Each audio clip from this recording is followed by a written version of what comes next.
Hello friends, welcome to MAK Academy YouTube channel. I'm Dr. Abdul Kareem. Now I'm going to take up an important topic for your UPSC as well state examinations for both objective and descriptive. And this topic is going to be very, very important and which is currently being discussed everywhere. The topic is Indo-Pak relations 1947 to 2025. Well, this is going to be an elaborate topic which is very useful not only for history component, even for other general study components as well, your essay also. You know the present situation everywhere, we have been talking about India and Pakistan, the relation, the rivalry and the recent conflict, post Pahalgam event and all.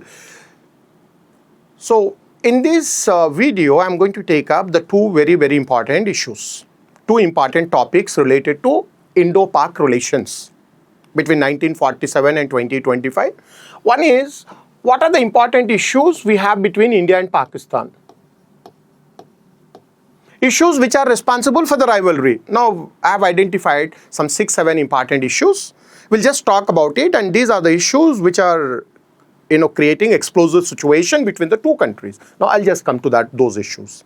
Number two, I'll talk about all those wars fought fought by these two countries since 1947, since the birth of Pakistan, since the bifurcation of India. So we have one war fought in 1947, second war in 65. First is 1947, second is 1965, the third is 1971, and the fourth is 1999, what we call Kargil, and the fifth war is the recent post-Pahalgam war, though it is not declared as a war, but a war-like situation we have seen. So what I do is, in this video, this is going to be lengthy topic. In this video, I'll just confine myself to the issues and I'll make another video on the wars. So you can take this as a part 1, and in the part 2, I'll talk about all those wars. 1947 war, 1965 war, 1971 war, 1999 war, and 2025. These are the wars. So this is going to be part 2. I'll make a different video, a separate video on this. So I just, request you to subscribe this MAK Academy channel. Please share the channel with your friends so that they'll get the information, you all get the information, updated information continuously. Now come to this Indo-Pak relations these relations have been always explosive. And look at these two neighboring countries from the day one are fighting on various issues. The rivalry you find between India and Pakistan is not just the rivalry between the two governments and between the two militaries. And I say it's a national rivalry. National rivalry in the sense, people to people rivalry. We hate Pakistanis, yes, and they hate Indians. This is called national rivalry, which is unusual.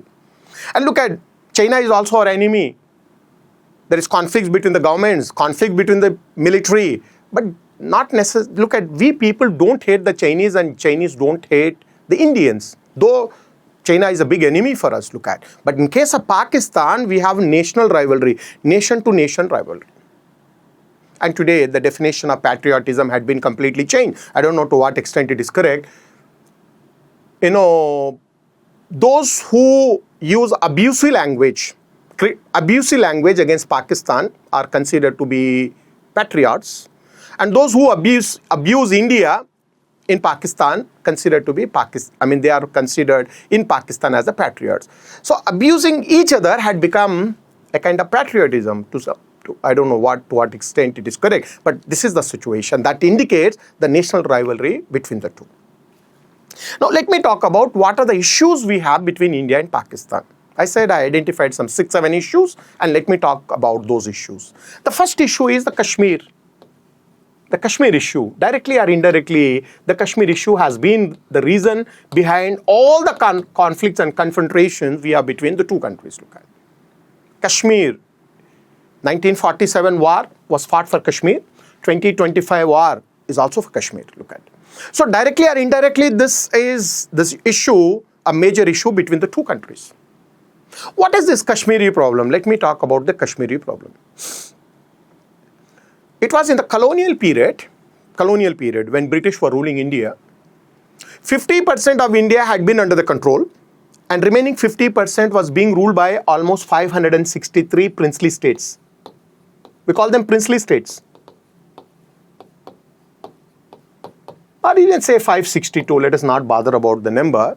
Some sources say 562, some sources say 563. And now when the British decided to give freedom, and now the biggest challenge was to integrate these 563 princely states, and which were outside the British direct rule. Sardar Vallabhbhai Patel, the then Home Minister, had taken the task, and entire credit should be given to Sardar Vallabhbhai Patel, who got all the states integrated. By the time we got independence on 15th August 1947, so by 15th August 1947, except 3, all princely states became part and, they were actually integrated, except 3.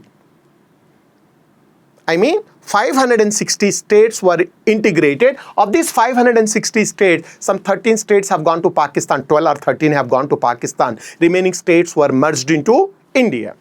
But look at, the 3 states created hella problems to the government of India. Let me tell you what were the 3 princely states which refused the integration even after independence.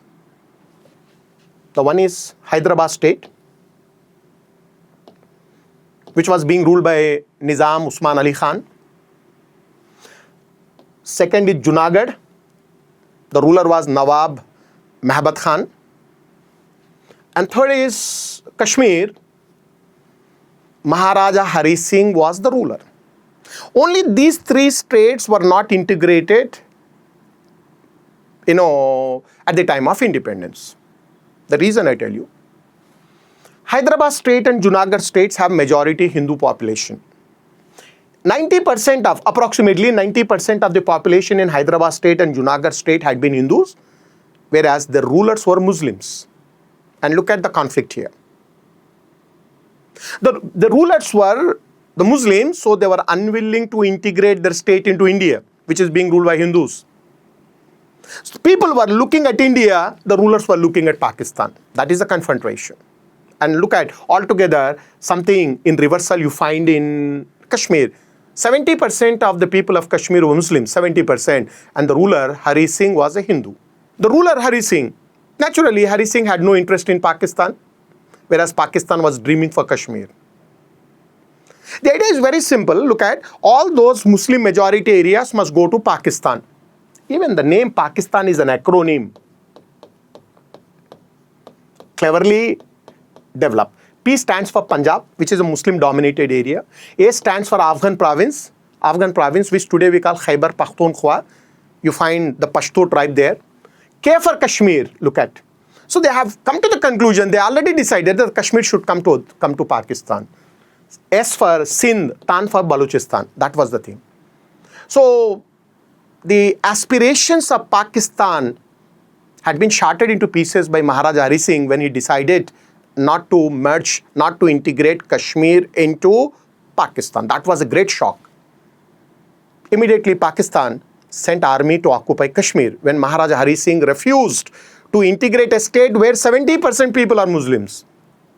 And look, as the Pakistan army started occupying Kashmir, part and part, it was in this critical situation because Maharaja Hari Singh was not in a position to stop the powerful Pakistani army. So what Maharaja Hari Singh did is, he signed the Instrument of Accession. This is the document through which he decided to integrate Kashmir into India. It was on 26th October 1947, Maharaja Hari Singh had signed Instrument of Accession. As a result, legally, officially, Kashmir became the part of India. When it became the part of India, remember, the people of Kashmir welcomed the decision. Though they were Muslims, they did not support Pakistan. The most important leader of Kashmir at this time was Sheikh Abdullah, the grandfather of the present chief minister.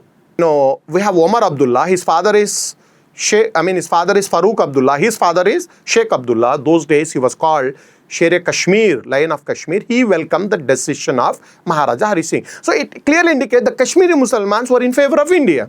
Now, it was the duty and responsibility of India to stop the Pakistan occupying Kashmir. So Indian forces were airlifted and they stopped the further advancement of forces, Kashmiri forces. And look at the blunder committed by Jawaharlal Nehru. It's a kind of. So the issue was not properly handled. He declared ceasefire. Look at. Ceasefire was declared without expelling the Pakistani forces from the Kashmir. Half of the Kashmir had been under the control. So before these Pakistani soldiers are expelled, ceasefire was declared. As a result, 50% of the Kashmir was under the control of Pakistanis and 50% came to India. Look at, even today this is the situation. We call it as Pakistan occupied Kashmir. Still it is under the occupation of Kashmir. We call Pakistan occupied Kashmir, but those people call it as Azad Kashmir. What is Azad Kashmir? The Kashmir which is liberated from India. And they call our Kashmir as IOK, Indian occupied Kashmir. They say Indian occupied Kashmir, we say POK, they call IOK. No, all those people, all the people have their own perspectives. But international media and international community call it as Indian controlled Kashmir, Pakistan controlled Kashmir. They use very balanced and neutral terms.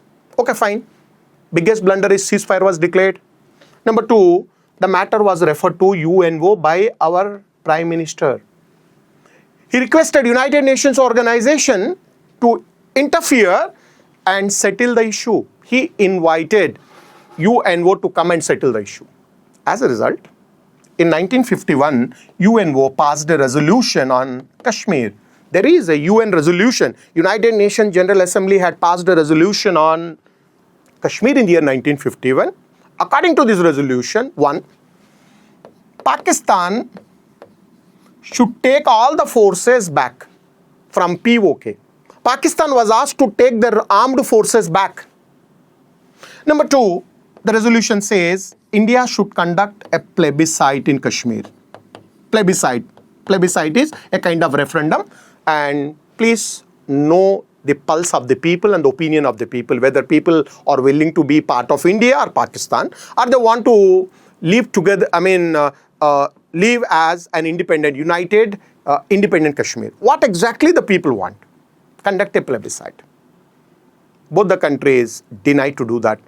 Neither Pakistan had taken the forces back, nor India is accepting plebiscite, and I personally believe we should not accept the plebiscite because it is going to be a great threat to the unity and integrity of the country. So in the larger interest, look at, of the country, I think plebiscite is not good for us.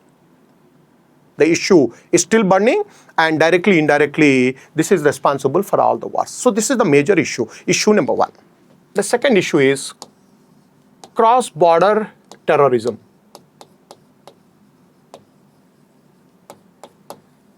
This is another biggest issue. It is open secret. The entire world knows how dirty Pakistan to support the terror groups.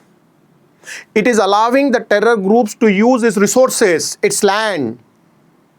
And look at the Pakistan Intelligence Agency, ISI, the Pakistani army and the Pakistani government actively supporting these terrorist groups, jihadi groups, providing, military equipment, giving them money and helping them to set up the trainings, and even the military directly involved in training the terrorists.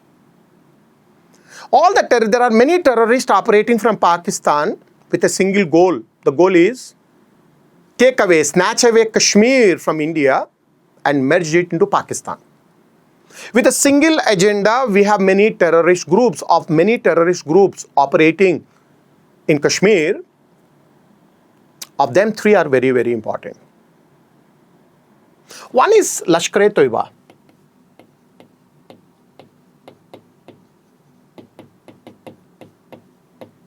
Lashkar is military, Taiba is pious army. We don't know to what extent it is pious. In the garb of religion, they have a political agenda. They do all un-Islamic things. Religion is just a pretext to achieve the political goals. So this Lashkar-e-Toiba was founded in the year 1985 by a terrorist called Hafiz Saeed.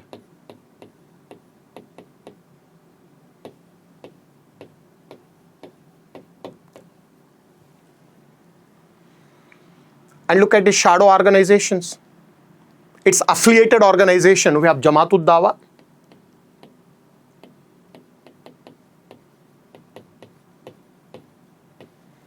and the Resistance Front, we call TRF, the Resistance Front. You might be knowing the recent Pahalgam, carnage massacre had been done this TRF, which is a shadow organization of Lashkar-e-Toiba. Hafiz Saeed had been declared as an international terrorist by almost all the organization, including United States and United Nations organization. In spite of that, there is a huge booty on the head of Hafiz Saeed, but still he is being protected, guarded by the Pakistan. Everything is lie. Look at, they say that there's no Hafiz Saeed and all. They tell so many things, and they say that Hafiz Saeed is in the prison, but he's living in a palatial building. Near Lahore, there is a place called Muridke, which is the headquarters of Lashkar-e-Toiba. This is Muridke, where they have all this, terrorist facility center, I can say that, is where training is done. So in May 2025, and look at after Pahalgam, India targeted 9 terrorist establishments. One is the Muridke, which is hardly 20-30 kilometers away from Punjab, away from Lahore, which is the capital of Punjab. So very close to Punjab, we have Muridke, which was targeted by Indian Army, and there are reports of huge casualties at Muridke. Many terrorists had been killed in this facility. The second is Jaish-e-Mohammed.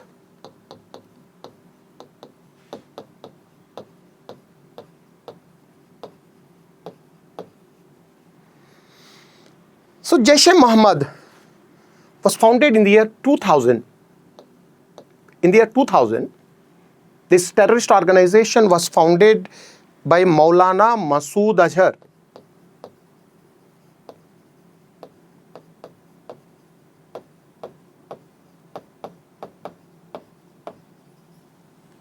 Maulana Masood Azhar, the same fellow who was released by Indian government from the prison after this IC-814 flight hijacked at Kabul, IC-814, and that was in 1999. You might be aware that there was an Indian Airlines flight called IC-814, which was actually moving from Kathmandu to Delhi, hijacked by the 5 terrorists belong to Harkatul Mujahideen.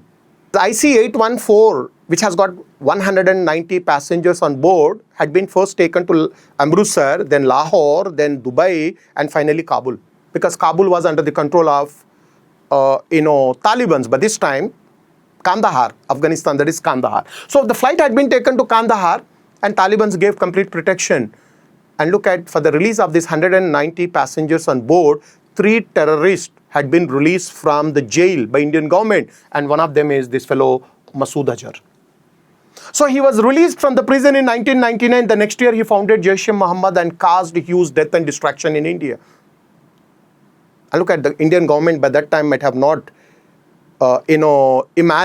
guessed that what kind of death and destruction this fellow is going to create. And he has got his, headquarters at Bhawalpur in Punjab. And most of the terrorist organizations in Pakistan are working from Punjab, because the Punjabi Muslims are the most communal on earth. Very communal. The jihadi ideology is very strong, particularly in Punjabi Muslims. So your Lashkar-e-Toiba is functioning from Punjab of Pakistan. Your Jaish-e-Mohammed is working from there. And we have third organization, Hizbul Mujahideen.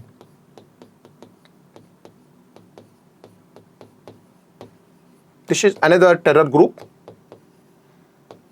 functioning from Muzaffarabad, the capital of POK. Muzaffarabad is his headquarters, POK's capital. This Hizbul Mujahideen was founded in the year 1989 and its supreme commander is Syed Salahuddin. Syed Salahuddin is the supreme commander, and look at, even this organization is creating a lot of death, bloodshed in the country, Syed Salahuddin. So I can say that there are many terrorist organizations, of which the three are going to be very, very important. We have Lashkar-e-Taiba, Jaish-e-Mohammed and Hizbul Mujahideen. This is going to be the second most important disputed issue between India and Pakistan, cross-border terrorism. After Kashmir, this is going to be very important. In fact, even this terrorism is also connected to Kashmir issue. Now, the third one is Siachen Glacier.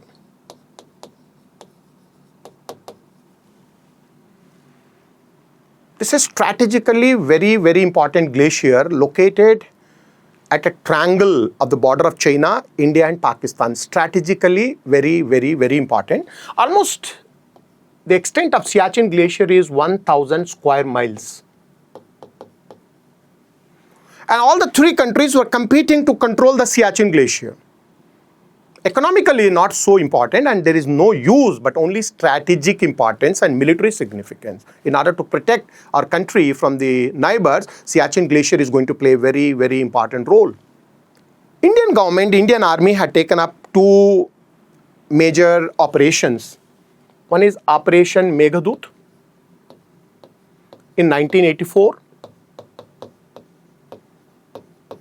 Operation Rajiv in 1989, and took the entire Siachen Glacier under the control. So these two operations, Operation Meghadut, Operation Rajiv, brought the entire Siachen Glacier under the control of Indian Army. In these adverse climatic conditions, Indian Army look at protecting, guarding the Siachen Glacier. It is through Siachen Glacier the entire India is being guarded. India is spending so much money to maintain the soldiers. Not only the money, because many soldiers died because of extreme climatic condition. The major enemy of the soldiers here is the weather, the climate. And to tell you, it is a part of Ladakh. Siachen is a part of Ladakh, and India has got every right over Ladakh. And look at, our neighbors had taken many territories from Ladakh. Aksai Chin Valley, you might have heard about this Aksai Chin Valley. In 1962 was taken by China. China in 1962 defeated Indian Army and took away Aksai Chin Valley. Nearly 30,000 square kilometers area had been taken by China, actually belonged to Ladakh Valley. Gilgit-Baltistan.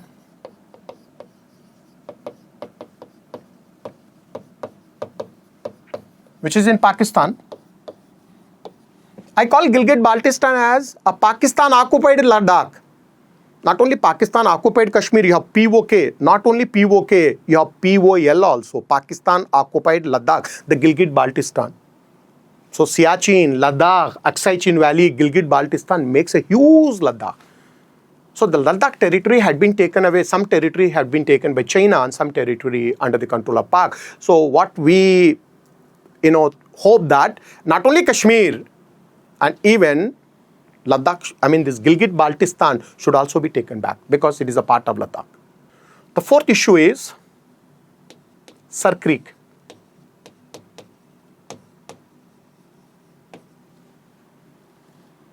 Sar Creek.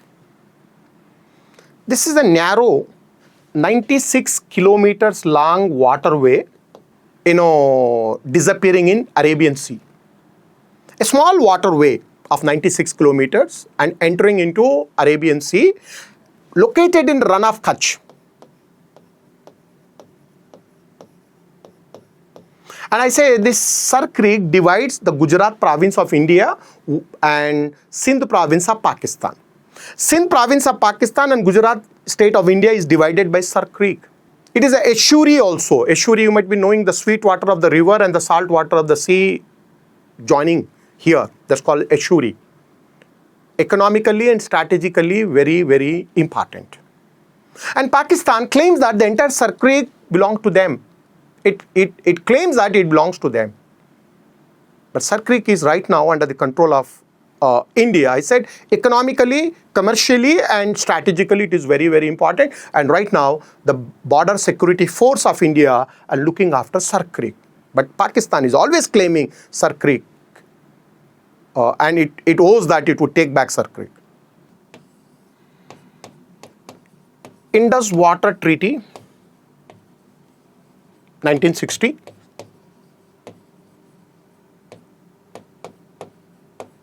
And Tulbul Navigation Project. This is another issue between the two countries.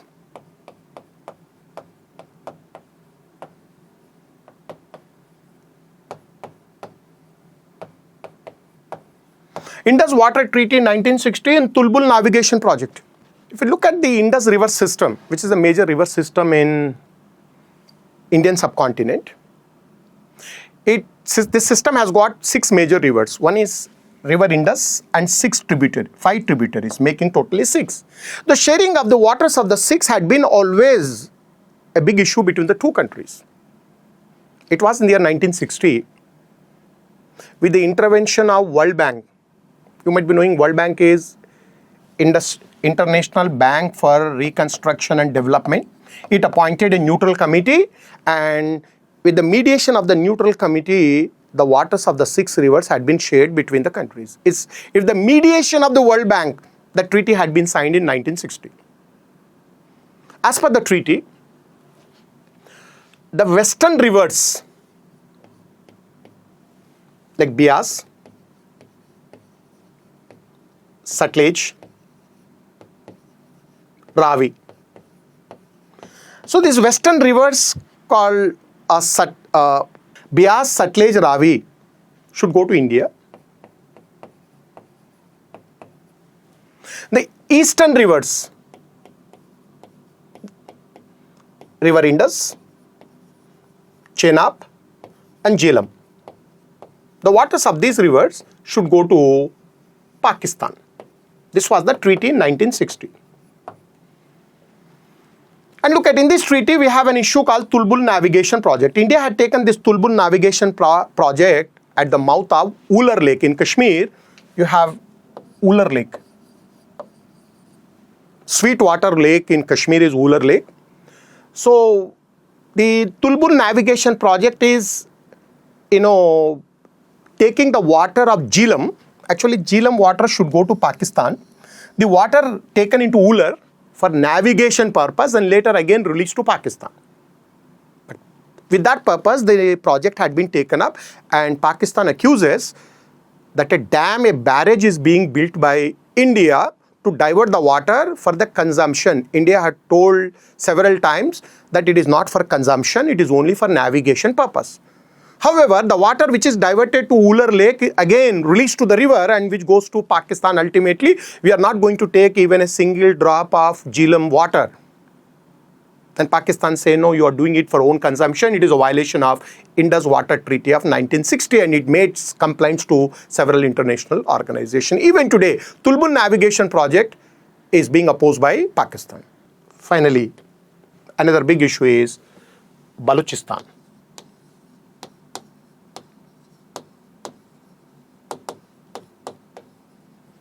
The western province of Balochistan, which is economically very, very important for Pakistan. Almost 45% area of Pakistan is found in Balochistan province. Almost 45%, almost half of the Pakistan is Balochistan. The people of Balochistan have a different culture, different language. Only thing is the Muslims. And look at, Pakistan has proven clearly religion alone cannot keep the people united. Actually, Pakistan had been created on the basis of religious identity, but it made very clear that religion cannot keep up the people united. First, the Bengalis have gone away in 1971, and now Balochistan. Today, there is a big news that Balochistan rebels, Baluchi Liberation Army, had declared independence.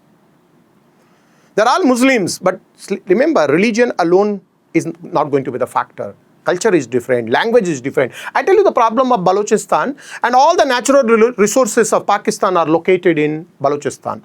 Gas, gold, copper, and coal, iron ore. Whatever you need for industrial development, all those resources are found in Balochistan. And it has got Makran coast also. Gwadar port, commercially it is going to be very, very important. Makran coast, Gwadar port. And this Gwadar port, Makran coast had been very active right from Indus Valley civilization. The Indus people were exporting and importing the goods to the west through Makran coast. Such a very, very important port is located in Balochistan. What Pakistan is doing? Pakistan is exploiting all the resources but denying a share to the locals. And Balochistan is the most backward in Pakistan, in spite of having all natural resources. Sui gas fields. And Pakistan gets the entire gas from Sui gas fields of Balochistan. This gas is taken to Rawalpindi, Lahore, Islamabad, Karachi. But the locals are still using firewood in the kitchen. They don't have gas. So gas belongs to us and we don't have a share in that. Most backward, and you can see extreme poverty, penury in Balochistan. With this background, and look at the rebel groups have started, freedom fighters have started. And they are actually showing the hell to the Pakistan army. Literally, the Pakistan army ran away from Balochistan, and today the big news is Balochistan declared independence. And they're requesting Narendra Modi to recognize their country and come and start an embassy in Balochistan. They are fighting with the spirit of Bengalis, what the Bengalis have done in 1971. In 1971, how the Bengalis carried a fight and cut off themselves from Pakistan, and Bangladesh is created, and India helped them for that. And Balochi people are requesting India, please help us. Look at, thanks to your efforts, the Bengalis got liberated, and please help us to get liberated. Now the point is, a Pakistani accuses India's involvement in the terrorist camp attacks. They say that India is supporting terrorism in Balochistan. Kulabhushan Yadav, who was arrested by Pakistani forces few years ago, say that he was an Indian spy helping the Baluchi rebels. They say that India is supplying arms, ammunition and all, and it is baseless allegations. However, the Baluchi is going to be another important issue between the two countries. And I tell you again that religion alone, it has been proven again and again, the religion alone cannot keep the people united.